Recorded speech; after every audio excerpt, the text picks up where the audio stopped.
Saludos, gracias por la complicidad de permitirnos llegar nueva vez a sus hogares a través de su programa Verdades al Aire.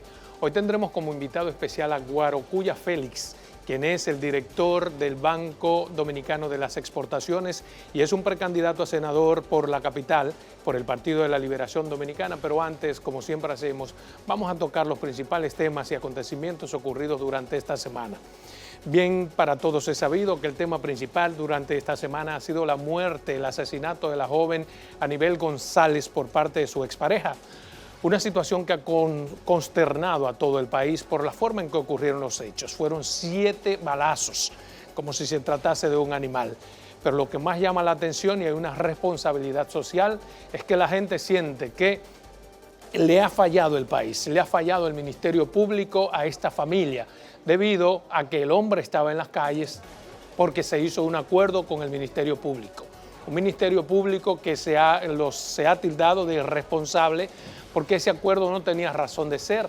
A partir primero de que hay una línea de trabajo de la propia Procuraduría General de la República que consiste en no llegar a acuerdos con este tipo de casos en los que los hombres golpean de forma inclemente a las mujeres y se violó esa línea. Segundo, no se puede arribar a un acuerdo de esta naturaleza con un hombre que anteriormente había incluso propinado 7 puñaladas a su pareja. Y tercero, es un acuerdo que viola muchos preceptos legales, lo cual provocó que inmediatamente sean suspendidos los fiscales responsables de este maligno acuerdo. Pero lo importante de esta suspensión es que no debió ser una simple suspensión. Hay elementos suficientes para que una vez suspendidos y escuchados sean expulsados de forma deshonrosa, porque el país no puede soportar asuntos como este, sobre todo por parte del Ministerio Público. A nadie le cabe en la cabeza que este acuerdo se logró por simple derecho, sino que ahí hubo algo más.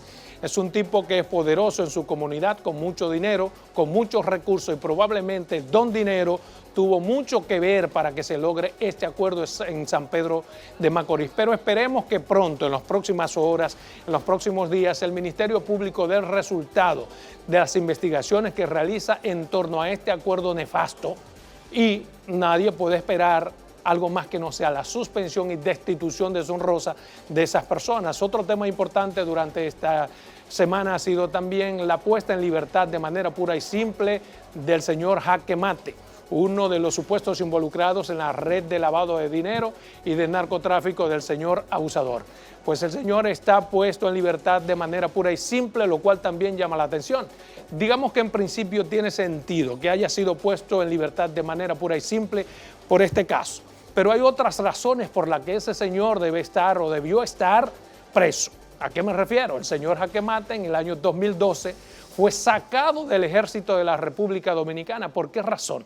Estuvo involucrado en una asociación de malhechores. Se le encontró con revólveres, con pistolas, con pertrechos militares y una gran cantidad de cosas que motivaron a que sea sacado de las filas militares. Pero ¿debimos simplemente sacarlo de las filas militares? ¿O ese señor encontrado con todos esos pertrechos militares debió ser mandado al Ministerio Público? ¿Debió no estar preso Jaque Mate por aquel caso?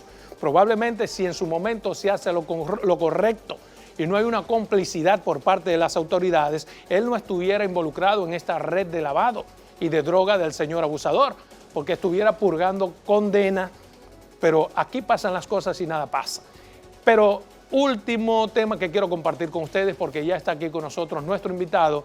Estén atentos, porque mañana domingo el Partido de la Liberación Dominicana va a decidir cuál será su candidato, por lo menos en el ala del equipo del presidente Danilo Medina. Bueno, este y otros temas, ya ustedes saben, vamos ahora a analizar con el señor Guarocuya Félix, quien es director del Banco Dominicano de las Exportaciones y precandidato a senador por la capital por el Partido de la Liberación Dominicana.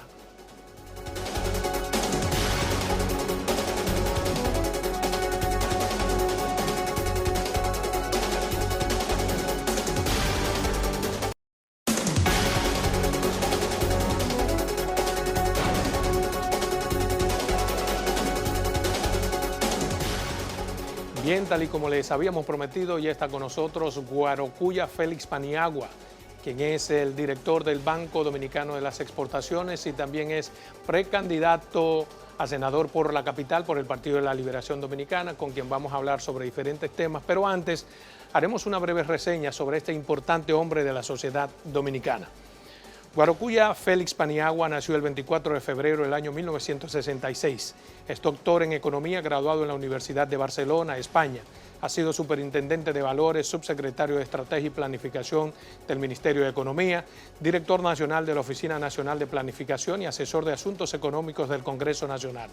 En el ámbito académico ha sido profesor de la Universidad de INTEC y asesor de desarrollo de esa misma universidad, coordinador del programa de posgrado y Gobierno y Políticas Públicas de la Facultad Latinoamericana de Ciencias Sociales, profesor de la Pontificia Universidad Católica Madre y Maestra y actual director, así como profesor invitado del Máster de Cooperación y Desarrollo de la Universidad de Barcelona. En la actualidad es el director general del Banco de Desarrollo de las Exportaciones, Bandex, y precandidato a senador del Distrito Nacional por el PLD. Para mí un inmenso placer tenerlo a usted como invitado aquí en mi programa Verdades al Aire. Y le quiero decir de forma pública que hombre como usted, no importa en cuál partido esté, son los que el país necesita en el Congreso. Muchas gracias, para cambiar las cosas. Y lo digo a partir de cómo usted se ha manejado en su paso por la administración pública. No hay una sola cosa en contra suya. Muchas gracias. Así que para mí un placer tenerlo aquí. El placer es mío estar contigo. Quisiera comenzar de inmediato para poner en contexto esta entrevista. A mí me choca un hombre Guarocuya precisamente con un comportamiento tan diferente al comportamiento de un político, que se meta a los asuntos políticos. ¿Qué le motiva a meterse en esto? Mira, Adolfo, me motivan muchas cosas, pero la primera es la vocación de servicio público. Piensa que tú has mencionado algunas de las posiciones que he tenido en el sector público, pero he tenido esas posiciones porque previamente he militado en un partido. Es decir, no llegué a la posición y luego me inscribí en un partido, sino que es a la inversa. Yo milito en el PLD desde que tengo 19 años de edad.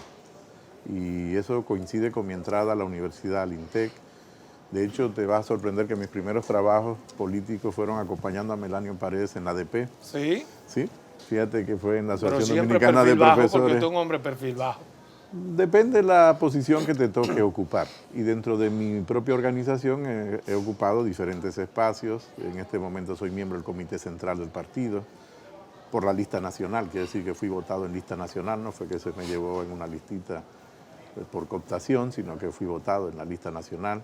Soy subsecretario de Relaciones Internacionales del partido, pertenezco a un intermedio que es el Julio Méndez B1, que queda al final de la de Filló, el intermedio, pero al mismo tiempo me tocó organizar el partido en Barcelona. Okay. Y al mismo tiempo he sido secretario general de comité de base, fui secretario general de la dirección media en Madrid cuando estudiaba en España, luego trabajé en España. Entonces, como tú ves, me gusta más definirme como un político que tiene conocimientos técnicos que como un técnico que participa en la política. Entonces, porque la participación y la militancia política es previa a las funciones públicas. Pero ahora mismo usted tiene entonces la doble condición. Es director del Banco Dominicano de las Exportaciones y es también un político que está aspirando. Así es. Y sería bueno que el país sepa de dónde salen sus recursos. Y hago la pregunta porque mucha gente podría suponer cualquier cosa. Mis recursos son muy limitados. De hecho, eso es un tema que en política es complicado porque quien tiene más recursos tiene mayor capacidad de movilización. Yo dependo mucho de movilización voluntaria de personas.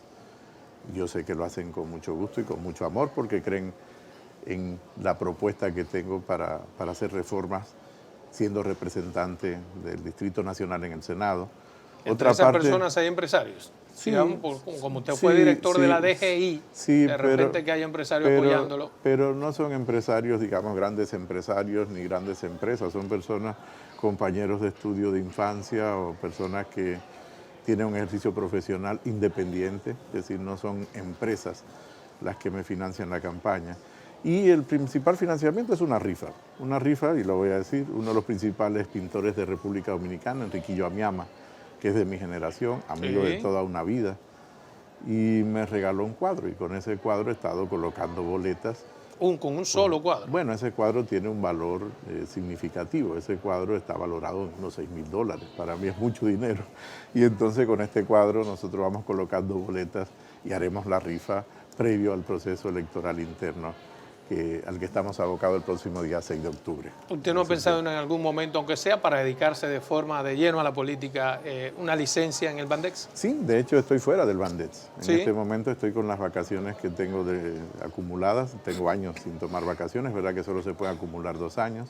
Y estoy con las vacaciones acumuladas, es decir, yo no estoy yendo al Bandex. Yo regresaré al Bandex después del día 6 de octubre. ¿Qué dicen los datos acerca de su proyección política, de las posibilidades de su candidatura? Fíjate que es una candidatura con muchas probabilidades. Los datos, recuérdate que son una fotografía. Sí. Y esa fotografía tú tienes que verle movimiento. La tendencia que tiene mi precandidatura es una tendencia a crecer.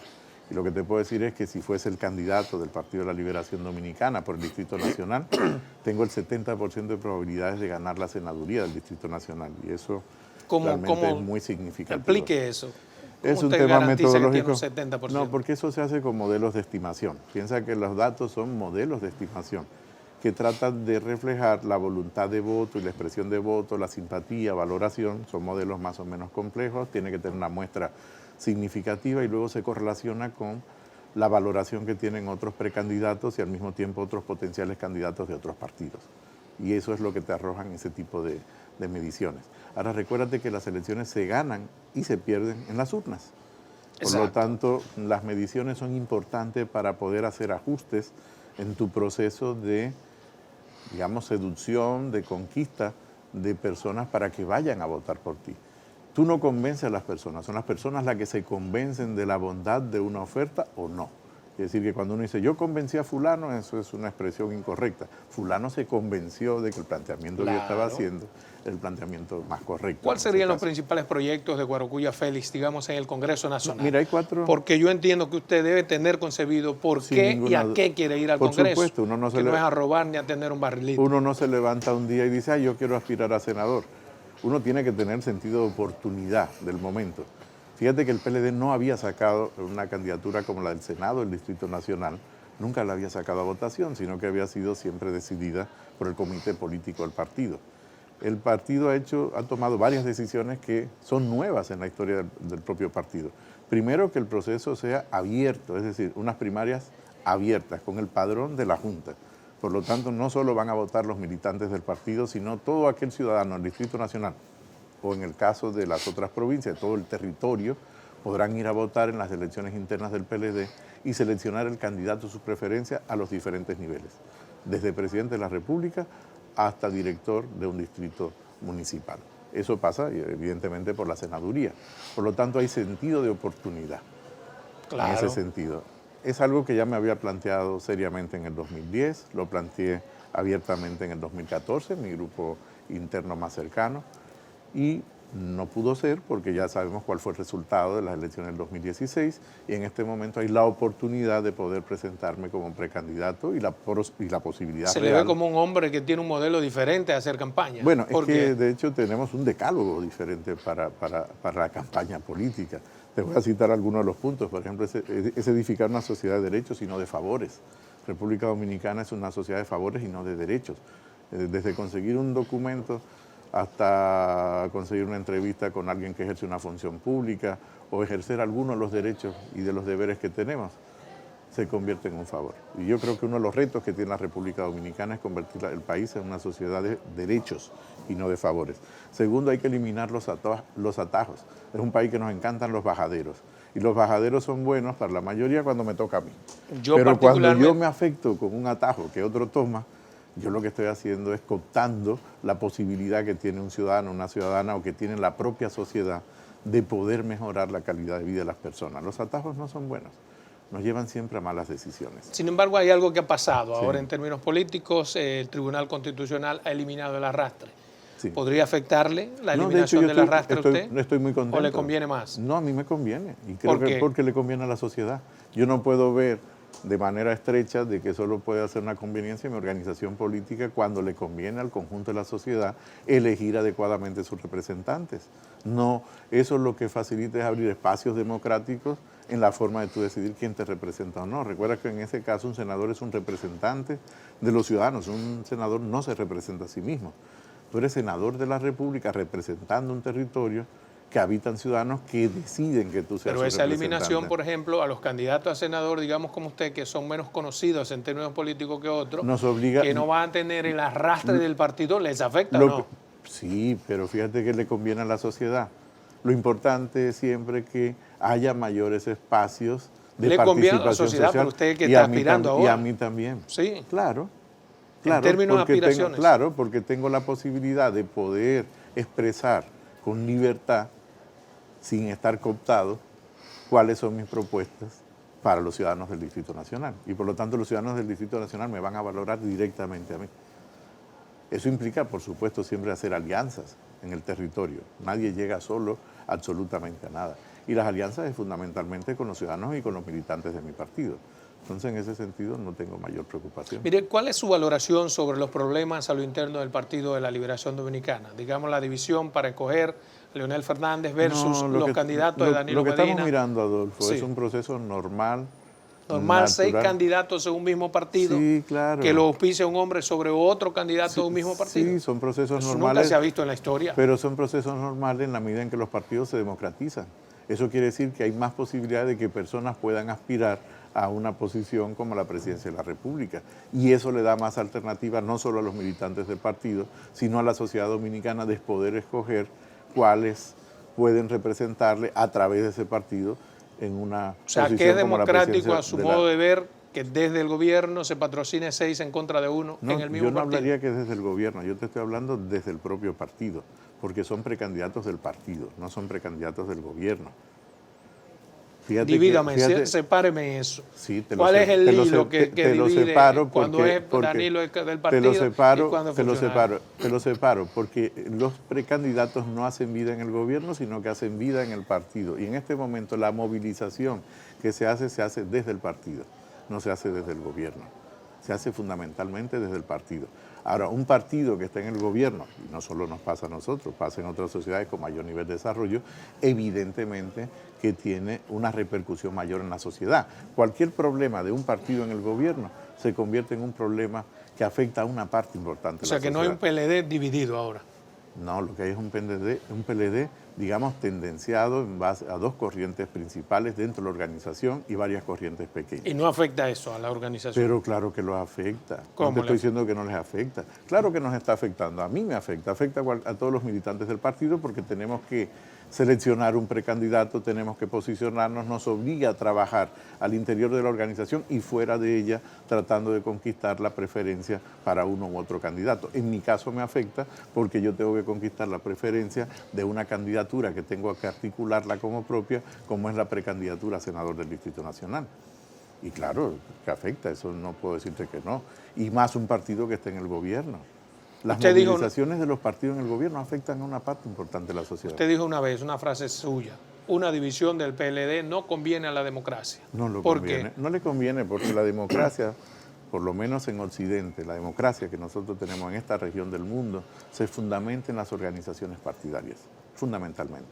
Y todavía más cuando los sistemas son presidencialistas.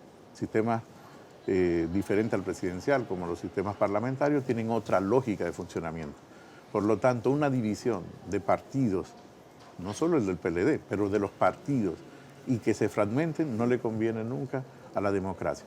Por ejemplo, partidos de oposición que se fragmentan hacen mucho más débil a la oposición, cuando lo que tenemos que tener es una oposición fuerte que haga el rol de oposición, y ese rol de oposición es precisamente cuestionar aquellos aspectos que son cuestionables los partidos cuando están en el gobierno. Bien, y se que está se debatiendo en puede estos mejorar. momentos la posibilidad de la unificación de las elecciones congresuales y las municipales. Quisiera su valoración, pero me la va a dar cuando regresemos porque ahora nos vamos a dos minutos solamente de comerciales. Regresamos con esta interesante entrevista.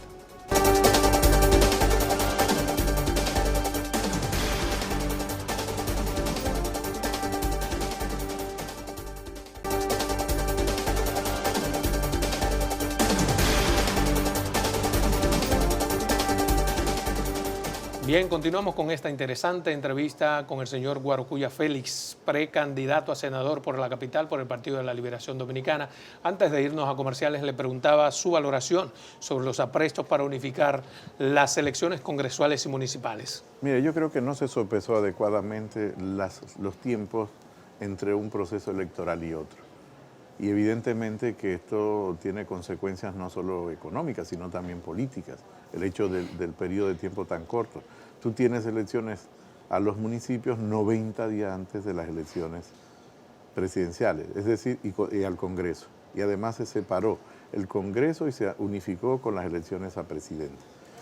Estamos hablando de que esos 90 días, tú abres el proceso de campaña electoral para los candidatos al Congreso y a la presidencia de la República el mismo día que está cerrando las elecciones municipales, 20 de febrero. Creo que es un tema que debería de resolverse y veremos exactamente ¿Qué es resolverse para usted? ¿Unificarla o no unificarla? O no unificarla. O no unificarla. En lo personal pienso que dadas las circunstancias debería de unificarse. Ahora, la conveniencia para la sociedad... Sin que hayamos aprobado la ley que la separó. La razón por la que los políticos dijeron que debió ser separada. Es que las sociedades evolucionan. Fíjate que cuando se separó fue producto de la crisis del año 94.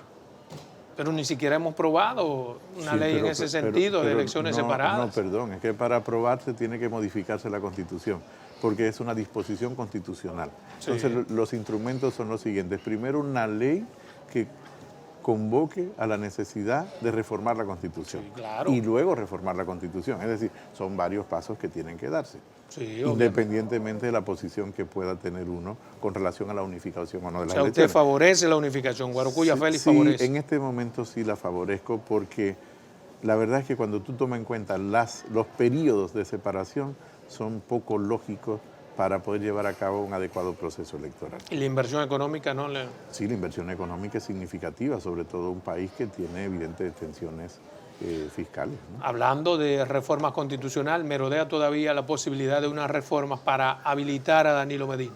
¿Usted favorece la habilitación de Danilo? Sin ninguna duda. Fíjate que no es la habilitación de Danilo, es igualar a los ciudadanos frente a derechos que otorga la Constitución. No es habilitarlo, porque él queda inhabilitado. Fíjate, no. Póngale el término que usted quiera. En este caso, digamos que le afecta a él. Exacto. Claro, pero fíjate que lo que tú tienes que lograr siempre en una sociedad es ampliación de derechos, no negación de derechos. Es un principio que va más allá de una persona. Las ampliaciones de derechos es no negar derechos que tienen que tener los ciudadanos. O sea que los países en los que los presidentes solamente optan 2 periodos, sino más, se está violando el derecho, ¿no? No, para nada. Porque entonces no es un asunto solamente de fíjate derecho. que no estamos hablando de si son 2 periodos o no. Estamos hablando de la negación de derechos a un ciudadano en una situación muy particular. Y eso, por supuesto, que puede discutirse jurídicamente y puede llevar una discusión y varios programas sobre ese tema. Ahora, yo soy siempre partidario de ampliación de derechos a los ciudadanos, no de negación de derechos. Y soy partidario de 2 periodos y no más. Que estaría limitando el mismo derecho, solo que no sería a Danilo, sino a todo el mundo. Exacto, tú igualas la cancha para todo el mundo. Pero está reduciendo los derechos en la filosofía que usted lo expresa. No, porque tú estás definiendo un modelo político. Y es un modelo político que lo acuerdas en una Constitución. Eso fue lo que se acordó en la Constitución, sí, la cual firmó Danilo Medina. Pero en una Constitución que niega derecho a un individuo. A un individuo no, que comienza con un individuo, porque con alguien hay que comenzar. En este caso le tocó a Danilo. Niega derecho a una persona. Pero eso es una discusión que no la vamos a resolver tú y yo en este programa. Exactamente. Miren, ¿cuál es su candidato a la presidencia de todos los que, digamos, del grupo de los de Danilo? El del Partido de la Liberación Dominicana. En este momento no tiene un favorito. El del Partido de la Liberación Dominicana, y eso lo veremos ya próximamente. Así es que la próxima Ahora semana, mismo no tiene ningún favorito. La próxima semana ya veremos cómo se articulan las candidaturas. Mire, en términos económicos, porque usted es economista, doctor en economía, quisiera entonces entrar en ese tema. Su valoración sobre la economía del país en estos momentos, ¿cómo usted la ve? Yo creo que la mejor valoración la ha hecho la reciente visita del Fondo Monetario Internacional en el marco del artículo 4.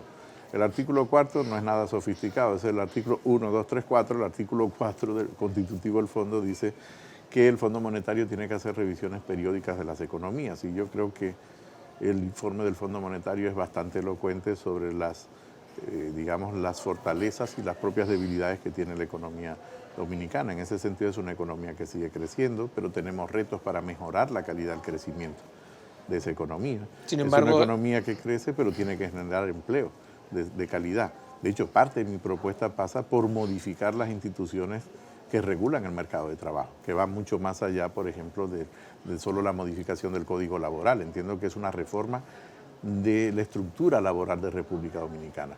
Eso implicaría modificar el Ministerio de Trabajo, tal y como lo conocemos, y sería crear el Ministerio de Empleo, Protección y Seguridad y Protección Social, donde tendría tres componentes fundamentales: el Servicio Nacional de Empleo como un sistema de intermediación universal y gratuito para todo el mundo. ¿Cuál sería la ventaja de...? ¿Cuál es la ventaja? De que el lugar donde confluye la política económica y la política social es el mercado de trabajo, y la mejor política social es el empleo. Pero eso se podría hacer sin necesidad de crear un solo ministerio. O sea, un gobierno que mantenga coaccionados a sus funcionarios y que trabaje en una misma línea. No, porque decía Octavio Paz que hay que ser originales copiando bien. Los países que tienen mejores indicadores de desarrollo tienen instrumentos de esa naturaleza. Y nosotros tenemos esos instrumentos muy dispersos y por lo tanto no están funcionando coherentemente. Entonces no es crear un nuevo ministerio, es unificar, disminuir instituciones y fusionar en un único ministerio, que sería el Ministerio de Trabajo, de Seguridad y Protección Social. Usted habló del fondo. Eso tiene que ver con lo del Fondo Monetario, es decir, si una economía crece pero tiene dificultad para generar empleos que nosotros llamamos formales, en esta modificación que yo propongo ya no sería trabajo formal e informal, sino trabajo precario o no precario, porque el 100% de la población estaría regularizada a través del Servicio Nacional de Empleo y por lo tanto todos los empleos serían formales.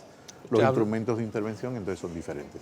Usted habló sobre esas advertencias y esa valoración positiva del Fondo Monetario Internacional sobre la economía del país, pero también el fondo ha advertido al país sobre la posibilidad de seguir tomando empréstitos al gobierno. Porque nosotros tenemos que ir a un proceso de consolidación fiscal más rápido, tenemos que ir al pacto fiscal. Entonces, ¿por qué seguimos? ¿Por qué el fondo es importante para esas valoraciones y no le seguimos esas advertencias de que no sigamos en esa hemorragia de préstamos? Pero fíjate que sí creo que es importante y los gobiernos sí escuchan al Fondo Monetario Internacional. ¿Y por qué no lo escuchamos? En el caso nuestro, ahora mismo hay más de 30. Porque no hay la ventana de oportunidad política. Tú tienes que saber, hay que ser oportunos.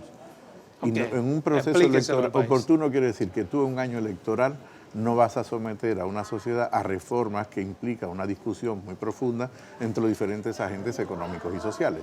Las reformas de esa naturaleza son propias luego de los procesos electorales. Y para ello yo voy más allá que lo que puede plantear el fondo. El país lo que necesita es un gran pacto político. No es un pacto fiscal. El pacto fiscal es un instrumento, es una derivación de las decisiones de política, y creo que ese pacto político tiene que darse entre las fuerzas con representación en el Congreso y los demás agentes económicos y sociales. Sobre eso le quería preguntar, hay una inminente porque así dicen muchos economistas, inminente reforma fiscal a partir del próximo año. No, ¿Usted la favorece? Eso lo va a decidir la próxima administración. ¿Pero usted cree que el país necesita? Yo creo que el país necesita un pacto fiscal. De hecho, hay cuatro grandes reformas que tú necesitas y por eso requiero un pacto político, es la reforma del territorio. Pero si usted descarta la reforma fiscal y pide un pacto fiscal. Perdón, yo te voy a decir que hay cuatro grandes reformas que necesitan un pacto político. La primera es la reforma del territorio, mandatorio de acuerdo a la Constitución del 2010. Es el tema de establecer regiones, y las regiones contienen a las provincias y los municipios. Y eso podría pasarte otro programa explicando las ventajas que tiene que pasar más regiones. La segunda gran reforma es la reforma del mercado de trabajo en República Dominicana. Algunos de los elementos te lo mencioné hace un momento. La tercera gran reforma es de la fiscalidad. Y la fiscalidad necesita un pacto fiscal porque no solo son los temas tributarios. Estamos hablando del ingreso, del gasto y del crédito. O sea, que favorece un pacto fiscal, por supuesto, una reforma fiscal. Un pacto fiscal, que es lo que establece la Estrategia Nacional de Desarrollo. Un pacto fiscal es mucho más amplio que una reforma tributaria o una simple reforma fiscal. Porque eso es lo que nos llevaría a preguntarnos primero cuál es el país que nosotros queremos. Bien, pero todo eso que usted me habla es a futuro. Y yo estoy hablando de lo que está pasando. De lo que estoy hablando es concreto. No, porque ahora es lo que están proponiendo una reforma fiscal. Ahora lo que tenemos abocado es un proceso de elecciones. Ahora los partidos están seleccionando sus candidatos.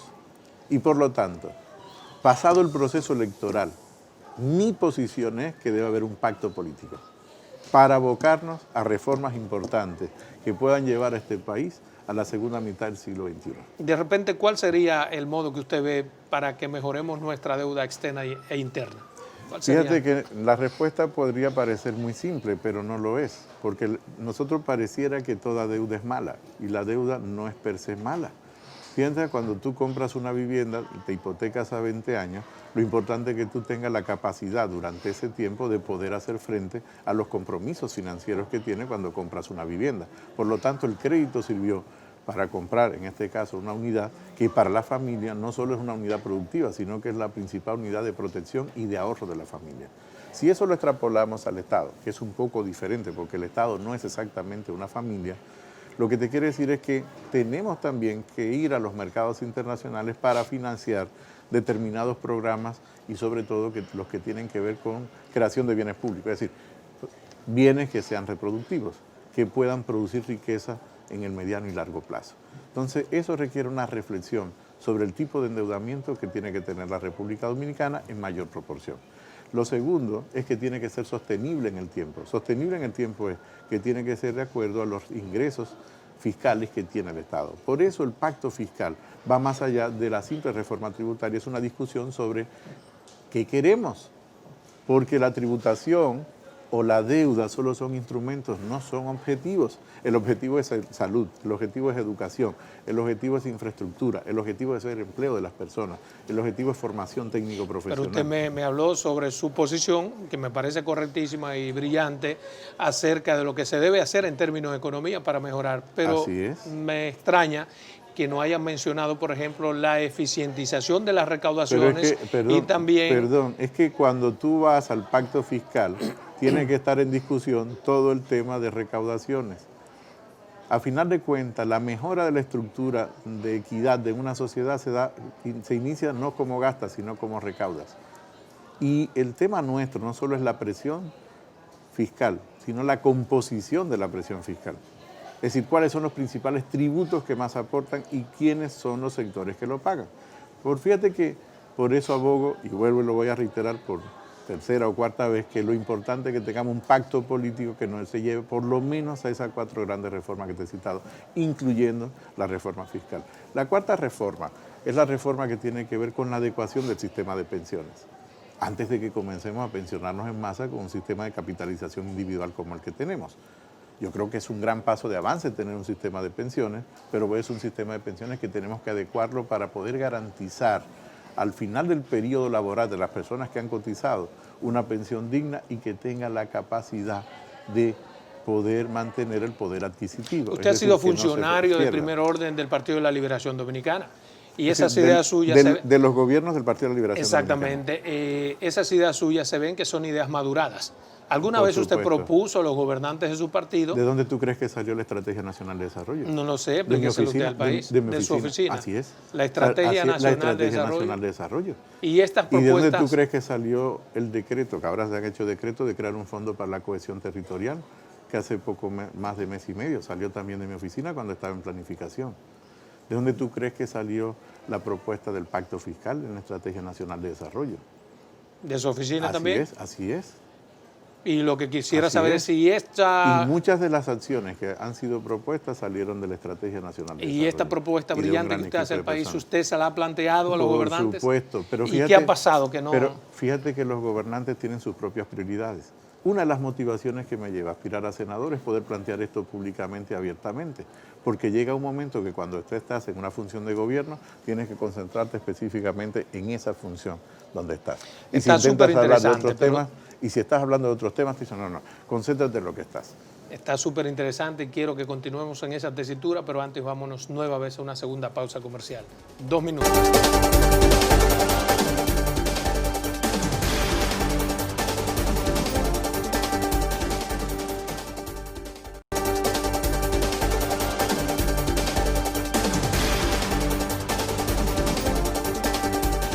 Bien, continuamos en esta interesante entrevista. Mire, una de las preocupaciones generales que ha tenido el país es que ha habido el porcentaje de evasión fiscal es mucho.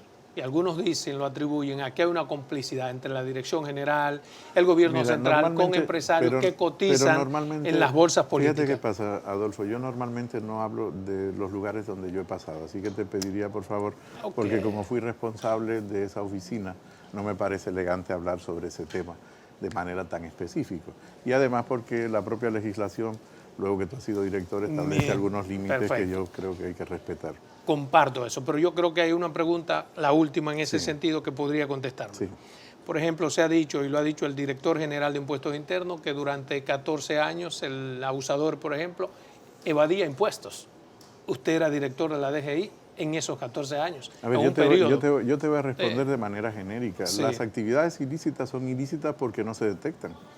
Si tú las detectases desde el primer momento, dejarían de ser ilícitas. No, Y además porque, claro, sí, claro. Puede ser ilícita, usted la detecte Perdón, o no la detecte, perdón, es ilícita si es ilícita. Sí, pero Ahora, que fíjate, se castigue es otra cosa. No, espérate, Y muchas es un poco, ilicitudes no se castigan por pero es un tema un poco más complicado. Claro que tiene, muchas veces hay componendas. Exacto. Claro que sí, no te lo voy a negar, pero no solo con la administración tributaria, sino con otros estamentos del Estado. Fíjate que una economía como la economía italiana, más del 35% se estima, es economía sumergida de actividades no transparentadas a los órganos reguladores del Estado. Y estamos hablando de una de las economías más desarrolladas. Italia forma parte del grupo del G5.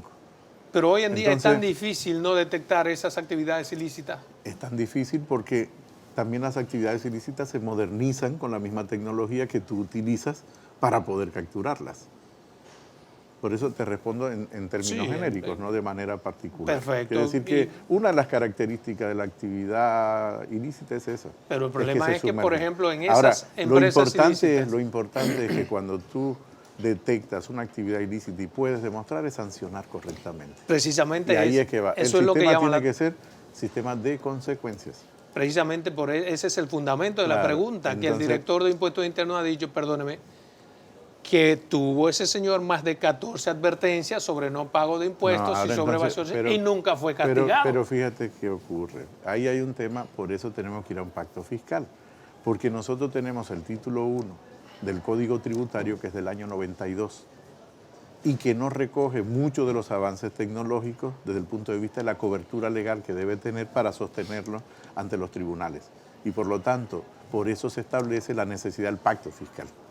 Porque tú necesitas herramientas mucho más modernas. Pero para castigar esas evasiones de 14 años no se necesita un pacto fiscal. Era aplicar la ley. No necesitas el pacto fiscal, necesitas detectar la actividad y sancionar adecuadamente. Pero 14 notificaciones claro, fíjate, sobre irregularidades, está detectada la ilegalidad. Fíjate que eso ya tú tienes que preguntarlo al órgano correspondiente, no a mí. Sí, también tiene razón, y yo sé que usted es un hombre sumamente prudente. Volvamos al tema que nos ocupa, que es el Congreso Nacional. Hay quienes están proponiendo, es una idea que ha circulado durante algún tiempo, y yo me adhiero a esa idea, de declarar criminal la evasión fiscal y hasta constitucionalizarlo, porque el que evade... Volvemos al mismo punto. Eso corresponde al título 1 del Código Tributario y eso deberíamos de verlo en el pacto fiscal. Pero supóngase que no entre en el pacto fiscal en el Congreso Nacional. Porque, a ver, es que tú no debes seguir haciendo reformas parciales. Debe ser una reforma comprensiva. Porque cuando haces reformas parciales, lo que generas son huecos donde se pueden colar las actividades ilícitas. Por eso tiene que ser una reforma amplia y comprensiva. Pero no me refiero solo a la parte fiscal, sino me refiero a la parte del territorio, o a la parte del mercado de trabajo, o a la parte de la fiscalidad, o a la parte correspondiente a la adecuación a la seguridad social. Es decir, tiene que ser una reforma mucho más comprensiva. Usted como político tiene también sensibilidad social. Yo quisiera su valoración sobre la negativa de varias empresas, unas formales y otras informales, a aplicar algo que se decidió. El aumento de un pírrico, miserable 14% de aumento. Fíjate que soy partidario de mejorar los ingresos. De hecho, el país tiene 3 grandes problemas, pero la ciudad de Santo Domingo, el Distrito Nacional, tiene acentuados esos problemas todavía mayor que otras zonas del país. Tenemos el problema del empleo o el tema del desempleo. El segundo es el tema del ingreso de las personas, que está relacionado con la actividad productiva del empleo. Y el tercero es un problema de seguridad. La gente se siente insegura en la ciudad. Las encuestas dan un 76% al problema de la delincuencia y la criminalidad como algo fundamental, perdóneme, de la sociedad.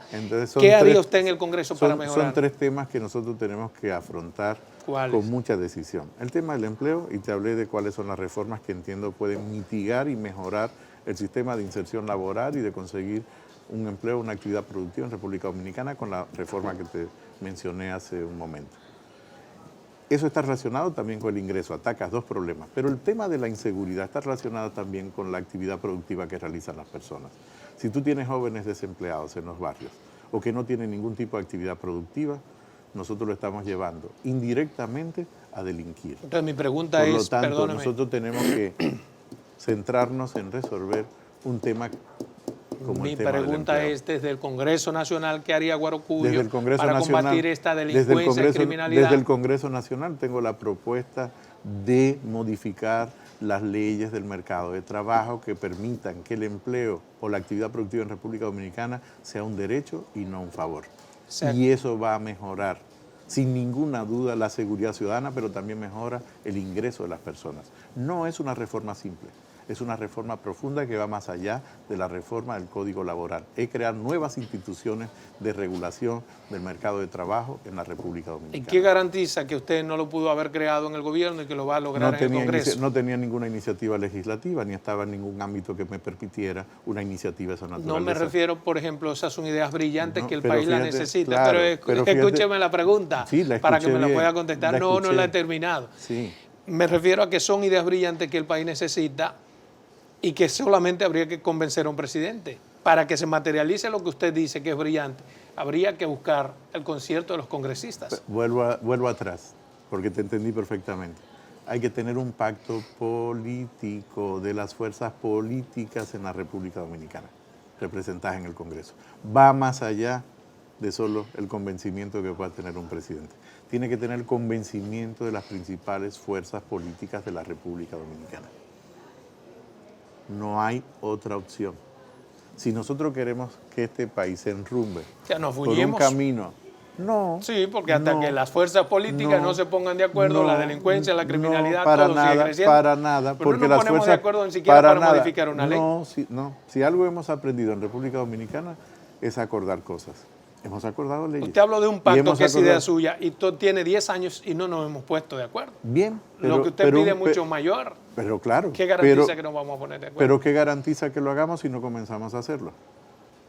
Por eso usted va a comenzar a hacer. Por eso hay que comenzar a hacerlo, por eso hay que comenzar a hablarlo y eso forma parte de mi propuesta de precandidatura para ser candidato a senador por el Distrito Nacional y ser senador por el Distrito Nacional. ¿Por qué? Porque necesitamos cambiar cosas en la República Dominicana. No podemos tener los mismos resultados haciendo exactamente lo mismo. Perdón, resultados diferentes haciendo exactamente lo mismo. Tenemos que cambiar cosas. Entre otras cosas, y casi finalmente, Sí. el crecimiento del Bandex, ¿cómo va? Fíjate que hoy en día somos un banco que ya comenzó a ser capitalizado por el Estado. El año pasado cerramos en números positivos y en lo que va de año vamos teniendo números positivos.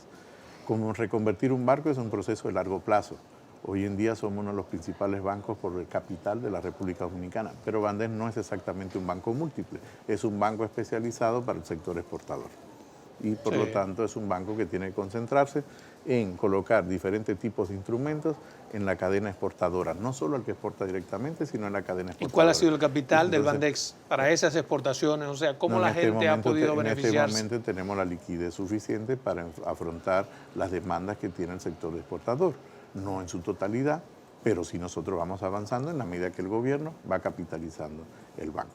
Puedo decir, hoy en día es un banco sano, un banco que tiene liquidez suficiente, que puede afrontar los compromisos y que tiene capital disponible para prestar no solo a las empresas que exportan directamente, sino a toda la cadena exportadora. Cuando hablo de la cadena exportadora son aquellos que le suministran a las empresas que son exportadoras determinados bienes y servicios que son esenciales para que el bien final que se exporta pueda llegar a otros mercados. Finalmente, me gustaría saber qué espera Guarocuya Félix de la actividad que tiene mañana el Partido de la Liberación Dominicana, mañana domingo, para escoger uno de los precandidatos presidenciales de un grupo de 6. Pero fíjate que no hay una gran actividad. Mañana lo que se hace público es las encuestas y... ¿Qué usted espera de esos resultados?